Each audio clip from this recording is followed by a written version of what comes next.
How? How are you gonna run this above the clutch master?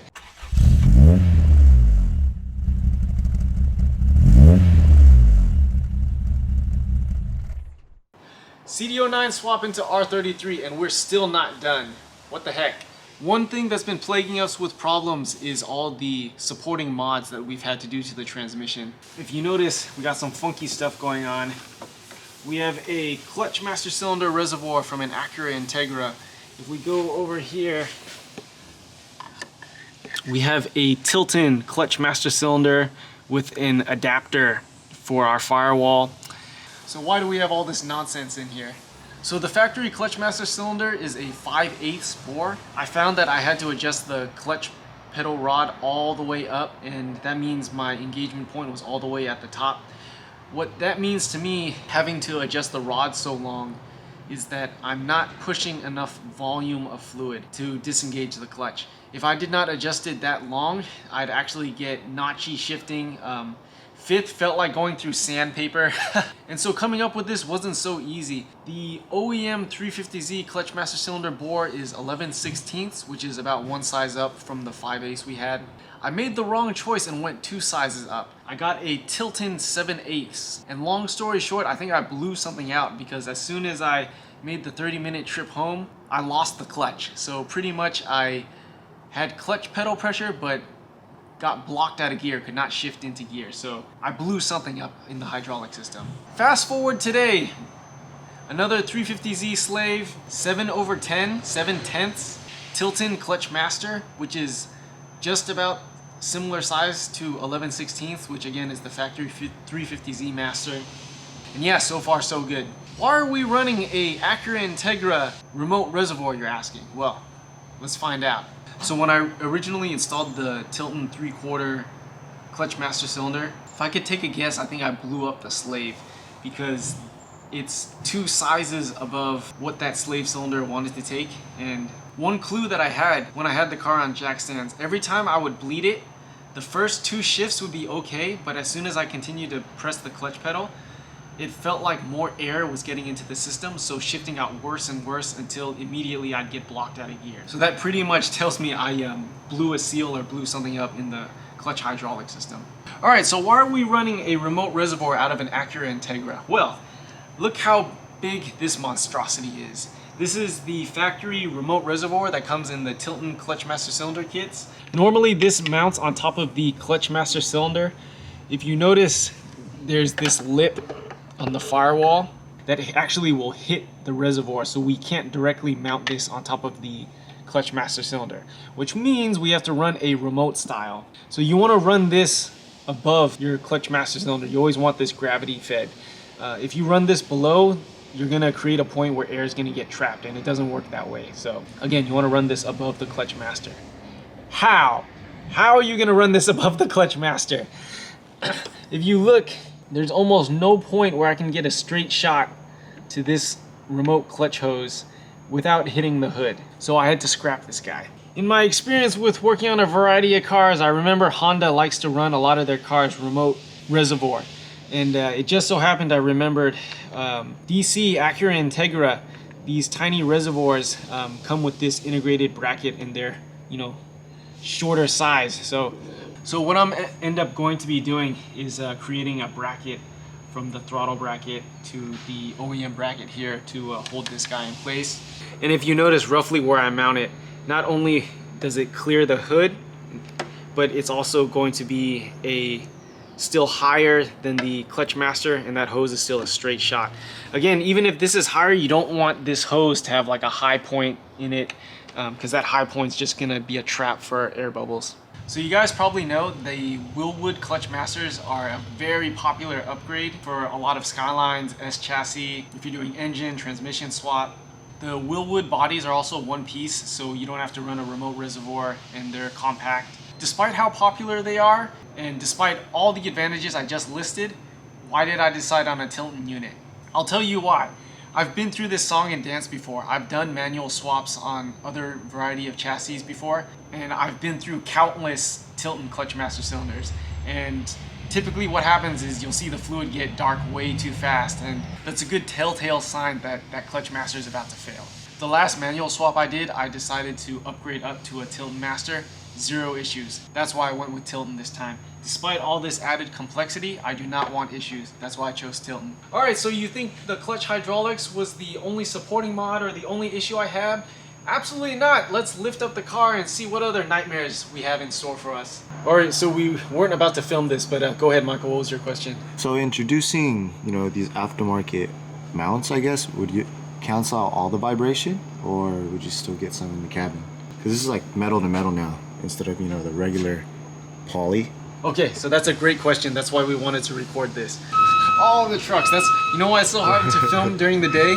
You know why all my videos are at night? Because nobody's here, nobody's fucking bothering us. Yeah. So anytime you induce something different to the chassis, such as a aftermarket mount, a poly mount, even solid mounts, it's going to induce more NVH, so noise, vibration, harshness, into the chassis, whereas that OEM rubber mount probably soaked up a lot of the NVH. Long way of me saying you swap to an aftermarket mount, you're gonna feel more of that NVH through the chassis.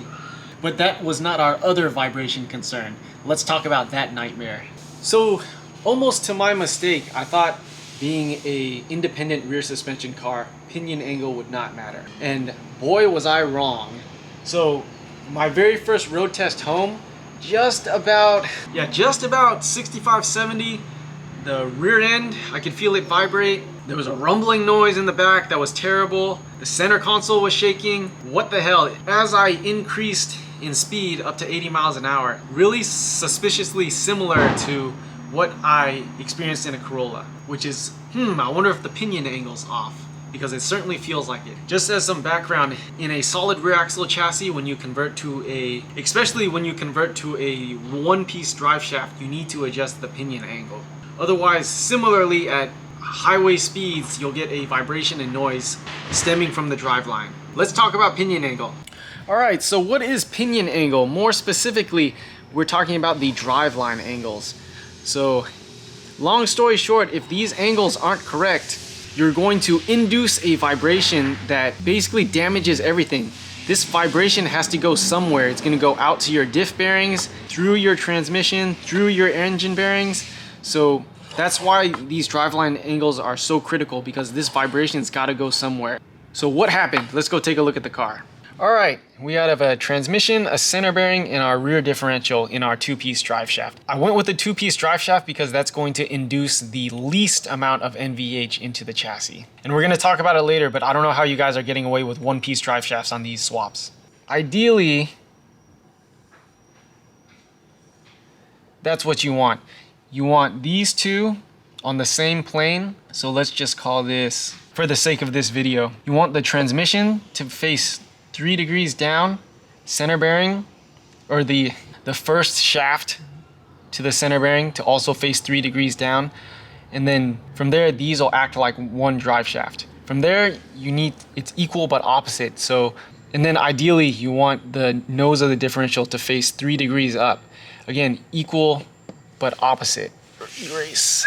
All right. So when I drove my car home last night, what did those angles actually look like? 5, I don't remember the exact numbers. We'll just call that 2, and that's the front drive shaft. And the rear diff, I have that 1.15 degrees up.